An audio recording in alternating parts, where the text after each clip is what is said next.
దేశంలోనే హైదరాబాద్ అత్యంత వేగంగా అభివృద్ధి చెందుతుందన్నారు కేంద్ర మంత్రి కిషన్ రెడ్డి. మౌలిక వసతుల కల్పనలో హైదరాబాద్ను మరింత అభివృద్ధి చేయడమే లక్ష్యంగా ముందుకు వెళుతున్నామని చెప్పారు.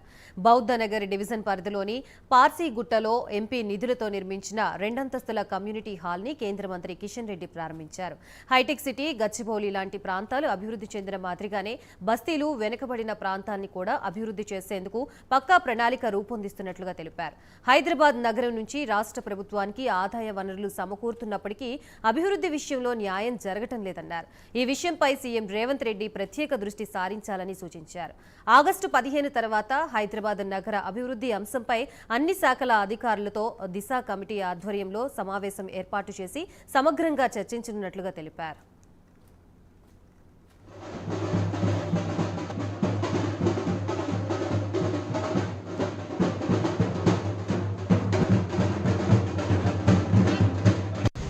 దేశంలోని అత్యంత వేగవంతంగా అభివృద్ధి చెందుతున్నటువంటి నగరము మన హైదరాబాద్ నగరం.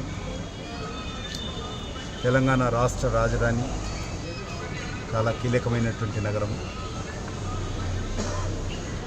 ఈ యొక్క నగరంలో మౌలిక వసతుల కల్పన కోసం అందరం కూడా కలిసికట్టుగా కృషి చేయాల్సినటువంటి అవసరం ఉంది. హైదరాబాద్ నగరానికి పెద్ద ఎత్తున స్థానికంగా రెవెన్యూ వస్తున్నప్పటికీ కూడా కేటాయింపుల్లో పూర్తి స్థాయిలో మరి న్యాయం జరగడం లేదు. ముఖ్యమంత్రి గారిని కోరుతా ఉన్నాను, హైదరాబాద్ నగరానికి కేటాయింపులు పెంచాల్సినటువంటి అవసరం ఉంది. ముఖ్యంగా హైటెక్ సిటీ లేక మాదాపూర్, కొండాపూర్ గురించి కాకుండా నిజమైనటువంటి బస్తీలు ఏవైతున్నాయో, పాత బస్తీలు ఏవైతున్నాయో అక్కడ మౌలిక వసతులు కల్పించాల్సినటువంటి అవసరం ఉంది.